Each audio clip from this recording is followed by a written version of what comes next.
ekintu ekyo kinamani abantu nibakireba bakizaniza batakumanya ngo nicyo kirabatambire nibaza mu jimu bakora practice ngo batunge amani konka kambaga mbere eshara ndekizamani munwana wanje shaba takira Yesu omushabe eshara einamani Yesu na Rwanda bateinamani abamushabo butosha we n'abarwanda iwe ikiriza nimboho kandi ahore eshara einamani iworo kwenda kusingura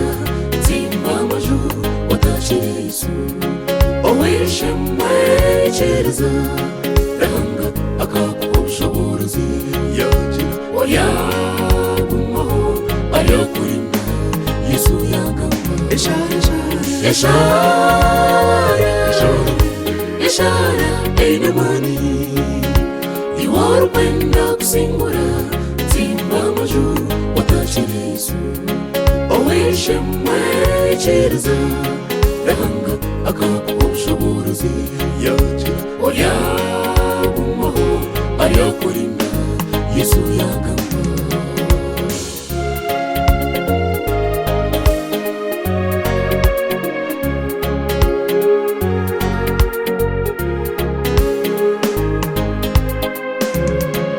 ayihango twirinde mpimbiza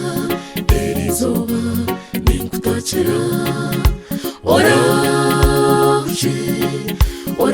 oreshara yanjye ururimi rwanjye n'akanwa kanjye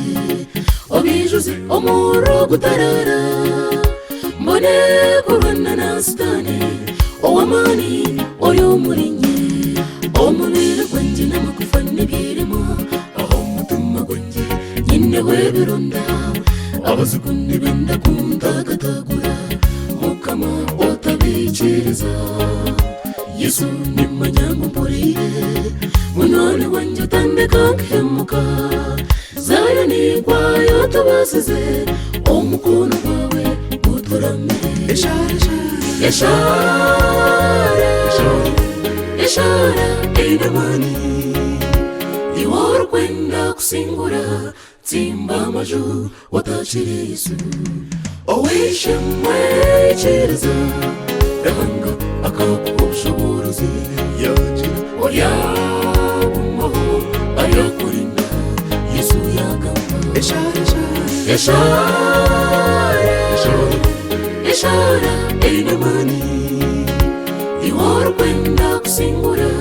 zimba amajuru watashire Yesu oweshemwe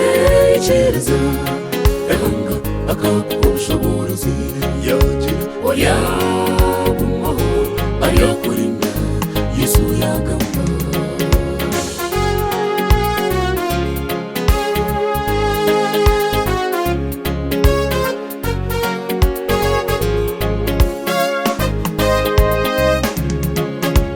hariho ekintu ky'omuhindo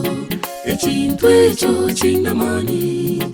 abantu nibakireba bakizaniza batakumanya ngo nicyo kirabatambire nibaza mu jimu bakora practice ngo batunge amani konka kambaga mbere eshara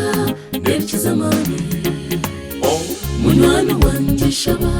takira Yesu omushabe eshara einamani Yesu na Rwanda bateinamani abamushabo butosha we n'abarwanda iwe ikiriza nimboho kandi ahore eshara einamani iworo kwenda kusingura zimba amajuru watashire Yesu oweshemwe ikiriza ranga akakubushobozi yagira oyagumaho ayakurinda Yesu yagamba owishimwechereza ehanga akakuha ubushobozi yagira wayabumaho ayakurinda Yesu yagamba owishimwechereza ehanga akakuha ubushobozi yagira wayabumaho ayakurinda Yesu yagamba owishimwechereza ehanga akakuha ubushobozi yagira wayabumaho ayakurinda Yesu yagamba owishimwechereza ehanga akakuha ubushobozi yagira wayabumaho kandi batera mu ngaro abantu tabatera mu ngaro z'abantu munonga bazaye mukoya. Thank you so much. Kono, how you bless my heart with your songs.